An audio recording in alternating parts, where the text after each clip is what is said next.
All right, we're going to try to make this a quick one. We are now talking about projectile motion, the motion of objects flying through the air, basically. And this is really nothing new. It's kind of a compilation of a lot of stuff that we've done so far. Velocity, acceleration, acceleration due to gravity, and vectors. It's kind of putting all that stuff together. So hopefully this shouldn't be anything terribly stressful for you because it's really nothing new. So again, a projectile is any object that is somehow launched into the air, kicked, thrown, shot, whatever. It follows a path called a trajectory. And as it's going through the air, if you think about it, it's going up and down. It's also flying horizontally. So it's got both horizontal and vertical motion. So that we call that two-dimensional motion. The horizontal and vertical motion are perpendicular to each other, and like we've learned before, that means that they have no effect on each other whatsoever. So the horizontal motion has no effect on the vertical motion, and vice versa. If we ignore air resistance, there is no horizontal force acting on the object as it's flying through the air, which means that the horizontal velocity is going to remain constant.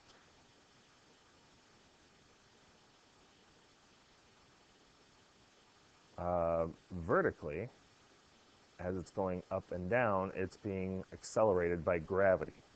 So vertically, there is the force of gravity acting on it, which makes it slow down as it goes up and speed back up as it comes back down, and that means we have to deal with acceleration. The object is accelerating due to gravity.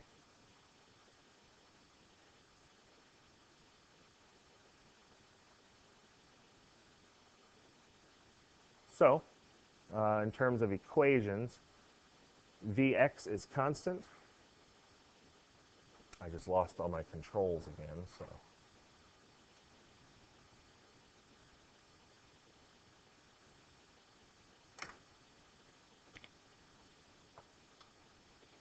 Let's see if I can get them back here.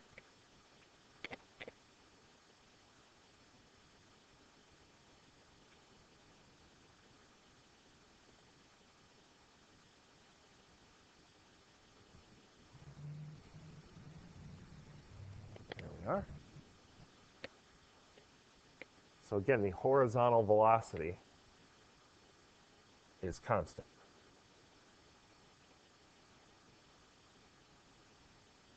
There is no horizontal acceleration. So since we have velocity going in two directions, we designate which one we're talking about with either an x or a y. So x would be horizontal velocity, y would be the vertical.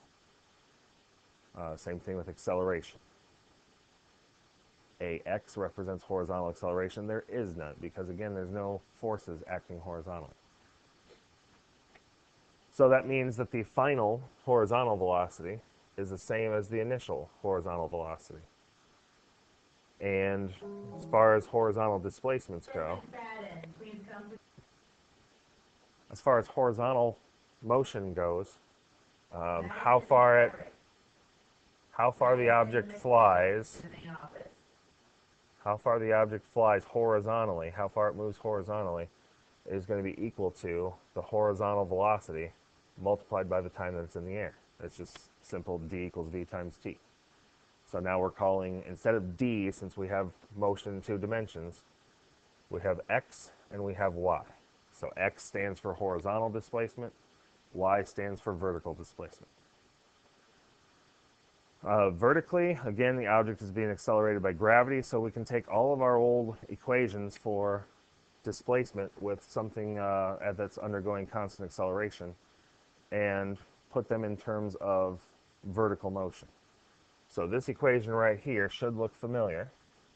It's just d is equal to VIT plus 1/2 AT squared.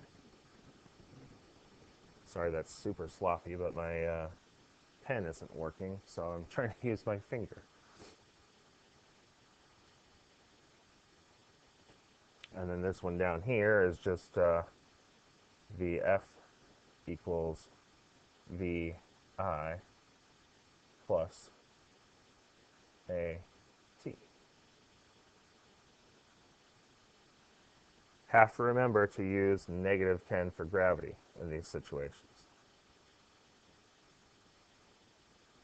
Does make a difference in your calculation. When we're talking about something being launched horizontally, there's a couple different scenarios we're going to be talking about.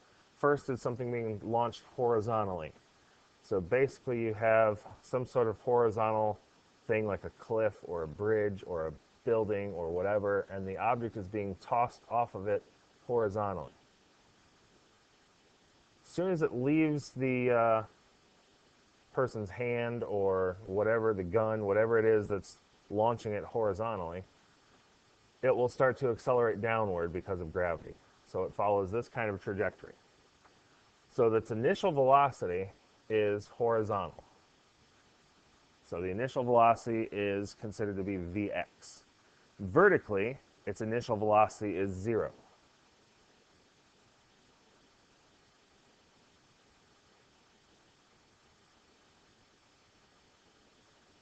So vertically, its initial velocity is 0.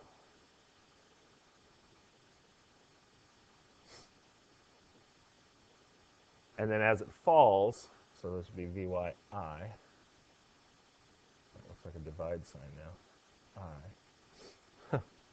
This is pretty bad, sorry.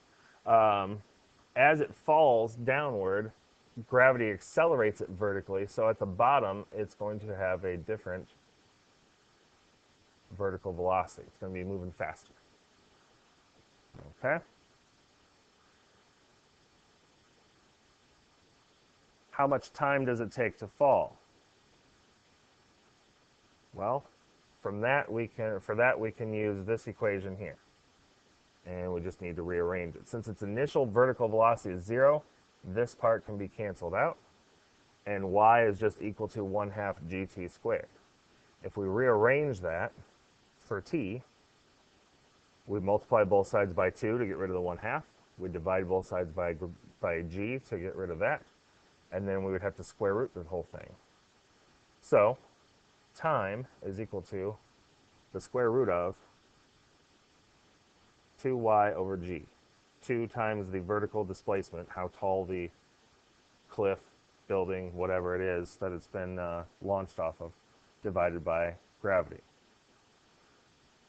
The thing to remember here is gravity is negative, and technically the vertical displacement of this object is going to be negative because it's going to fall downward. So when they tell you how tall the cliff or building or whatever is, you got to stick a negative sign in front of that when you put it in this equation. And this is what I call drop time. I'm just going to try to write that over here. Drop time. Boy, that's terrible.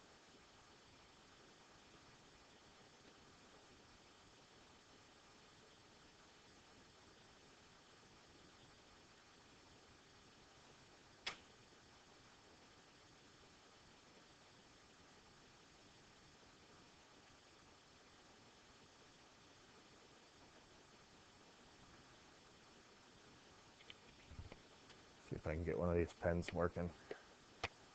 Because this is really bad. And for some reason my controls keep disappearing.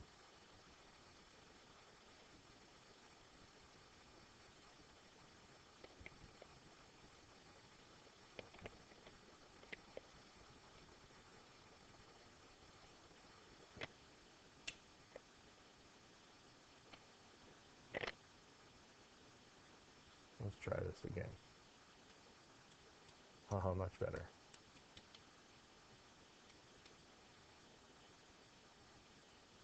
So T drop is how I'll have it labeled. I think that's like that on your green card. Here's a example problem. We'll talk about that in class as usual. The other kind of scenario is something being launched at an angle from the ground, like a football being kicked off of a tee or something like that. Again, the trajectory, because of the fact that we are ignoring air resistance, the trajectory ends up being a parabola. So the object will go up and come back down. Everything is very symmetrical. Whatever velocity it has when it's launched, it'll have that same amount of velocity when it hits the ground. So these are going to be the exact same. The angle that it lands at is the exact same angle that it was launched with.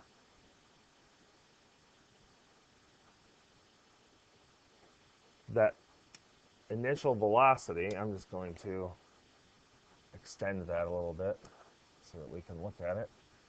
Since that initial velocity is at an angle, it's kind of like having a vector that's at an angle. It has a horizontal component, which we call Vx, and that's the thing that remains constant through the whole flight. And it'll have a vertical component, which is Vy, but since the y velocity is going to change, the y velocity, the vertical velocity, is going to slow down as it goes up in the air and speed back up as it comes down in the air. This vertical component that we calculate is just the initial vertical velocity, so Vyi. And again, that changes as it goes up and comes back down.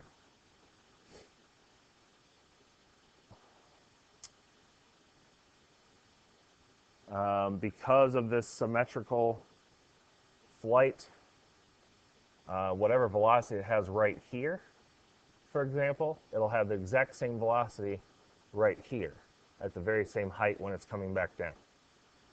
And when it reaches the top, just like when you throw a ball straight up in the air, at the very top it stops.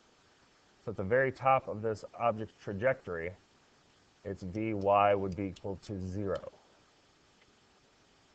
at the top.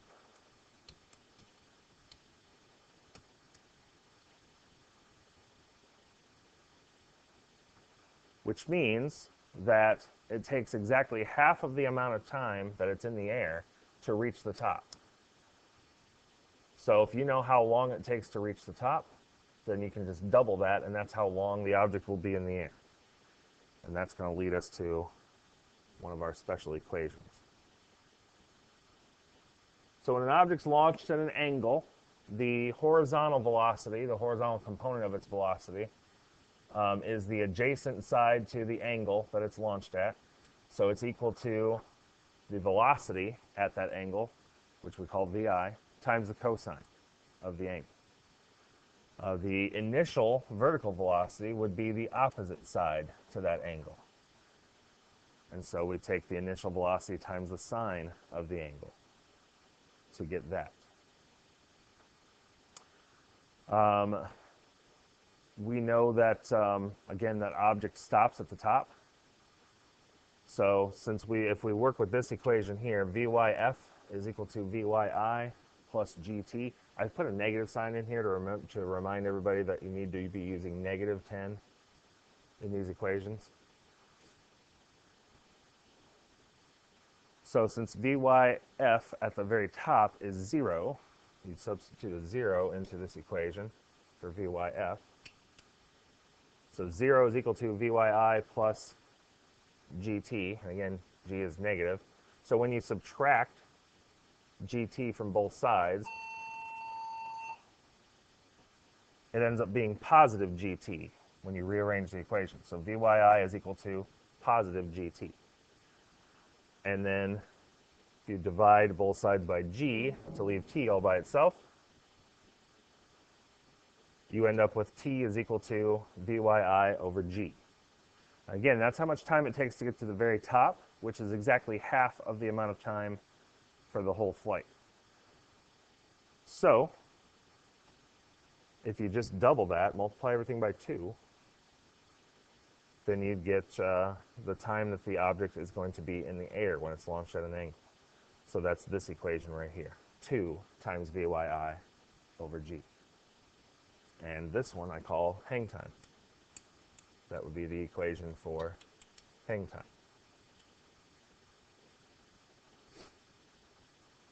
Horizontal displacement. When you got something launched at an angle, horizontal displacement, how far it moves horizontally, has a special name called range. Okay, and we label that with an R, which probably isn't the greatest idea since we just talked about resultants and labeled that with an R. But you guys are all big boys and girls, you can handle it. Okay, so range, if you know the horizontal velocity and the hang time, you can just use Vx times t. Or there's also a special equation for range. Range is equal to Vi squared, which is the velocity at that angle, times the sine of 2 theta. So you have to multiply the angle that it's launched at by 2, and then divide by gravity.